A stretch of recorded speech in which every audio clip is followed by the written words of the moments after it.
Assalamualaikum warahmatullahi wabarakatuh, sahabat yang dirahmati Allah. Nabi Isa alaihi salam adalah salah satu nabi yang wajib diimani seluruh umat Islam di dunia. Beliau diutus oleh Allah Subhanahu wa Ta'ala kepada Bani Israel karena kesesatan yang dilakukan oleh kaum tersebut sepeninggal Nabi Musa alaihi salam.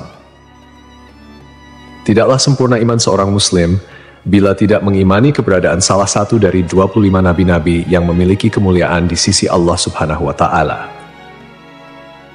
Pada akhir zaman, Nabi Isa alaihi salam akan kembali turun ke bumi untuk membunuh Dajjal, musuh umat Muslim yang paling ditakuti karena kehebatan fitnahnya. Nabi Isa akan datang kembali ke muka bumi demi menegakkan kebenaran serta memberi petunjuk jalan menuju keselamatan. Selain itu, ia juga membawa misi penting untuk membunuh Dajjal. Dajjal akan menyebarkan fitnah, kemudian berusaha menyesatkan umat manusia agar jauh dari jalan Allah. Tipu dayanya amatlah dahsyat sehingga yang baik akan terlihat buruk. Namun, tahukah Anda mengapa justru Nabi Isa alaihi salam yang ditugaskan Allah Subhanahu wa Ta'ala untuk membunuh Dajjal? Mengapa bukan Nabi Muhammad Shallallahu Alaihi Wasallam yang secara syariat sebagai junjungan seluruh umat Muslim di dunia? Sejatinya, hanya Allah SWT yang tahu alasan mengapa mengutus Nabi Isa untuk membunuh Dajjal. Tapi sebelum lanjut, jangan lupa klik tombol subscribe, like, komen, dan lonceng notifikasi sahabat untuk mendukung channel ini agar terus menyiarkan syiar Islam.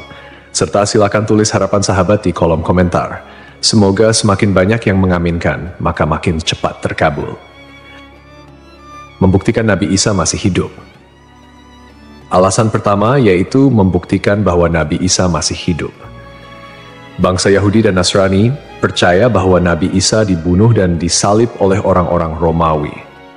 Namun, sebenarnya Allah Subhanahu wa Ta'ala menyelamatkannya dengan menggantikan peran Nabi Isa alaihissalam kepada orang yang wajahnya diserupakan dengan beliau. Sedangkan Nabi Isa alaihissalam sendiri diangkat ke langit atas izin Allah Subhanahu wa Ta'ala. Karena ucapan mereka orang Yahudi, sesungguhnya kami telah membunuh Al-Masih Isa putra Maryam, Rasul Allah. Padahal mereka tidak membunuhnya dan tidak pula menyalibnya, tetapi yang mereka bunuh ialah orang yang diserupakan dengan Isa. Ini sesuai dengan Al-Quran surat An-Nisa ayat 159 yang artinya, tidak ada seorang pun dari ahli kitab kecuali akan beriman kepadanya Isa sebelum kematiannya. Dan di hari kiamat nanti, Isa itu akan menjadi saksi terhadap mereka. Hal ini membuktikan bahwa tuduhan bahwa Nabi Isa telah disalib oleh kaum Yahudi adalah salah. Sebab selama ini kaum kafir mempercayai bahwa Nabi Isa sudah wafat. Sementara Allah menegaskan dalam firman-Nya bahwa Nabi Isa telah diangkat ke langit sebelum kaum Yahudi membunuhnya. Di hari akhir, Dajjal muncul dengan segala tipu dayanya, kemudian dibaiat oleh kaum Yahudi. Kaum Yahudi juga bersedia menjadi bala tentaranya dengan keinginan membalas dendam terhadap kaum muslimin. Kemudian Allah menurunkan Nabi Isa yang menurut mereka sudah mereka bunuh di masa lalu. Allah menolong Nabi Isa sehingga berhasil membunuh Dajjal dan mengalahkan bala tentaranya. Di masa itu, mereka sama sekali tidak bisa lolos. Bahkan jika ada seorang Yahudi yang bersembunyi di balik pohon, batu, atau dinding, maka benda-benda itu akan berseru, "Di sini ada orang Yahudi." Dekat dengan Nabi Muhammad. Salah satu nabi yang memiliki kedekatan khusus dengan Nabi Muhammad adalah Nabi Isa. Aku adalah manusia yang paling dekat dengan Isa bin Maryam. Antara zaman kami berdua tidak ada nabi yang memisahkan. Selain itu, Nabi Isa sendiri pernah berdoa kepada Allah Subhanahu wa Ta'ala untuk dijadikan umat Nabi Muhammad. Oleh sebab itu, Nabi Isa diturunkan ke bumi untuk menjadi umat Nabi Muhammad. Pasalnya, berita tentang keistimewaan Rasulullah Shallallahu Alaihi Wasallam memang sudah diketahui pada zaman Nabi Isa.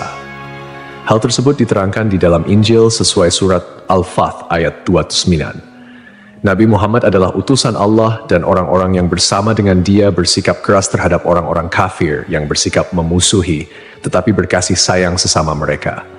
Itu adalah sifat-sifat mereka yang diungkapkan dalam Taurat dan Injil. Yakni seperti benih yang mengeluarkan tunasnya, kemudian tunas itu makin kuat, lalu menjadi besar dan tumbuh di atas batangnya. Tanaman itu menyenangkan hati orang yang menanamnya. Keadaan mereka diumpamakan seperti itu. Karena Allah hendak membuat marah orang-orang kafir.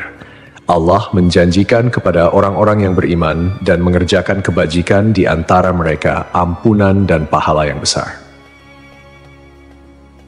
Nabi Isa alaihissalam kembali turun ke bumi diyakini akan menegaskan kebenaran dari ajaran Nabi Muhammad SAW. Tidak bisa dipungkiri bahwa saat ini banyak umat Nabi Isa yang tidak menerima ajaran Nabi Muhammad SAW. Padahal Nabi Isa alaihissalam merupakan pengikut dari Rasulullah SAW. Al-Baghawi menceritakan dalam tafsirnya bahwa ketika Isa alaihissalam mendatangi Baitul Maqdis, di mana orang-orang sedang bersiap salat asar, maka imam di masjid itu mundur dan menyuruh Isa untuk maju. Namun Nabi Isa enggan dan ia tetap salat di belakang imam dengan syariat Nabi Muhammad SAW. Menjalankan kewajiban jihad. Menjalankan kewajiban jihad sebagai kaum muslimin adalah tugas yang penting. Maka Nabi Isa diturunkan ke bumi untuk menjadi umat Nabi Muhammad. Keistimewaan Nabi Muhammad memang sudah diketahui sejak masa Nabi Isa dan diterangkan di dalam Injil sesuai surat Al-Fath ayat 29, yang artinya, Muhammad adalah utusan Allah dan orang-orang yang bersama dengan dia bersikap keras terhadap orang-orang kafir, tetapi berkasih sayang sesama mereka. Kamu melihat mereka ruku dan sujud mencari karunia Allah dan keridhaannya. Pada wajah mereka tampak tanda-tanda bekas sujud. Demikianlah sifat-sifat mereka yang diungkap Taurat dan sifat-sifat mereka yang diungkapkan dalam Injil. Saat Nabi Isa turun ke bumi, Dajjal sudah berada di tengah masyarakat dan memperdaya manusia. Sebagai kaum muslimin, Nabi Isa berkewajiban untuk berjihad melawan Dajjal dan bala tentaranya. Menjalankan kewajiban jihad. Allah Subhanahu wa Ta'ala memilih Nabi Isa alaihissalam untuk membunuh Dajjal sebagai bentuk penegasan terhadap kebenaran agama Islam. Sebagian umat Nabi Isa masih belum menerima ajaran Nabi Muhammad dan masih memandang Nabi Isa sebagai anak Allah Subhanahu wa Ta'ala, walaupun Nabi Isa sendiri menolak klaim tersebut. Nabi Isa sebagai nabi yang jarak paling dekat dengan Nabi Muhammad. Keduanya merupakan tokoh yang unik dalam perjalanan kenabian. Tidak ada nabi yang diutus oleh Allah Subhanahu wa Ta'ala di antara masa hidup Nabi Isa dan Nabi Muhammad. Oleh karena itu, Allah Subhanahu wa Ta'ala mengutus Nabi Isa untuk membunuh Dajjal dan menghapus seluruh agama selain Islam. Tujuannya agar umat Nabi Isa menyadari kesesatan pandangan mereka dan beriman kepada Allah Subhanahu wa Ta'ala serta Nabi Muhammad sebagai nabi terakhir. Tindakan ini juga menggambarkan bahwa agama Islam adalah agama yang benar dan sempurna, mengintegrasikan ajaran-ajaran para nabi dari sebelumnya. Agama Islam sebagai agama rahmatan lil alamin yang membawa kedamaian, keadilan, dan kesejahteraan bagi seluruh makhluk. Nabi Isa diberikan mukjizat luar biasa seperti menghidupkan orang yang telah mati, menyembuhkan orang buta dan sakit, serta berbicara di buayan hingga dapat menciptakan burung dari tanah liat. Nabi Isa sebagai penyempurna dari ajaran sebelumnya menyampaikan bahwa setelahnya akan muncul seorang utusan terakhir, yakni Nabi Muhammad. Nabi Muhammad, nabi yang paling mulia dan utama di antara semua nabi. Beliau dianugerahi mukjizat terbesar, yaitu Al-Quran, yang merupakan firman Allah Subhanahu wa Ta'ala yang tidak dapat ditiru ataupun diubah oleh siapapun. Selain itu, Nabi Muhammad juga memiliki syafaat, yaitu pemberian ampunan kepada umatnya di hari kiamat. Melalui perbuatan membunuh Dajjal, Nabi Isa akan memperkuat dan menegaskan kemuliaan Nabi Muhammad, mengakui kedudukannya sebagai nabi penutup zaman. Tidak hanya Al-Quran, Nabi Muhammad juga diberikan mukjizat lain seperti membelah bulan dan air mengalir dari jemari tangannya. Perjalanan Isra dan Miraj serta mampu bersabda dalam berbagai bahasa. Mukjizat-mukjizat ini menunjukkan kekuasaan Allah yang melampaui batas akal manusia. Sementara keistimewaan Nabi Muhammad sebagai utusan Allah yang paling sempurna semakin terungkap, akhlak mulia, kejujuran tak tercela, keberanian luar biasa, dan kepedulian yang mendalam terhadap umatnya juga menjadi bagian dari kepribadian Nabi Muhammad. Beliau adalah uswatun hasanah, telan baik bagi seluruh manusia. Hubungan dekat Nabi Isa dan Nabi Muhammad terlihat jelas, di mana Nabi Isa adalah nabi yang paling mendekati masa kenabian Nabi Muhammad tanpa ada nabi lain yang diutus oleh Allah antara keduanya. Nabi Isa bahkan menyampaikan kabar tentang kedatangan Nabi Muhammad sebagai nabi terakhir. Beliau mengakui bahwa Nabi Muhammad adalah nabi penutup para nabi dan menyatakan persaudaraan di antara mereka, cinta dan saling menghormati. Nabi Isa dan Nabi Muhammad menjadi bukti kebersamaan spiritual dengan mengakhiri keberadaan Dajjal. Nabi Isa secara simbolis menegaskan kemuliaan Nabi Muhammad dan menghormati sebagai nabi akhir zaman. Untuk dikembalikan ke tanah. Alasan selanjutnya, Nabi Isa alaihissalam akan dikembalikan ke bumi sesuai kodrat manusia yang tercipta dari tanah. Hal tersebut sebagaimana yang dijelaskan pada surah H ayat 5 yang artinya, dari bumi kami menciptakan kamu, dan kepadanya kami akan mengembalikan kamu, dan daripadanya pula kami akan mengeluarkan kamu pada kali yang lain. Nabi Isa alaihissalam diturunkan ke bumi juga menandakan bahwa ajalnya akan tiba.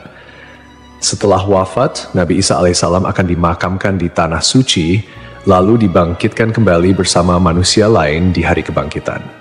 Mengenai lokasi makam Nabi Isa alaihissalam, terdapat perbedaan pendapat di kalangan ulama. Sebagian ulama mengatakan lokasinya terletak di Bait al-Maqdis, dan sebagian lainnya mengatakan akan dimakamkan bersama Nabi Muhammad SAW. Sebagai muslim yang beriman, tidaklah pantas bagi kita untuk membanding-bandingkan siapa nabi yang lebih hebat, karena semua nabi yang diutus oleh Allah Subhanahu wa Ta'ala mempunyai tujuan yang sama, yaitu mengajak tauhid, mengagungkan kebesarannya. Nabi Isa alaihissalam selain ditugaskan Allah Subhanahu wa Ta'ala untuk membunuh Dajjal pada akhir zaman, ternyata beliau juga akan memiliki tugas dan maksud tertentu yang pada intinya adalah menegaskan ajaran yang dibawa oleh Nabi Muhammad SAW kepada seluruh manusia yang ada di dunia. Semoga kita semua bisa memetik pelajaran. Wallahu a'lam.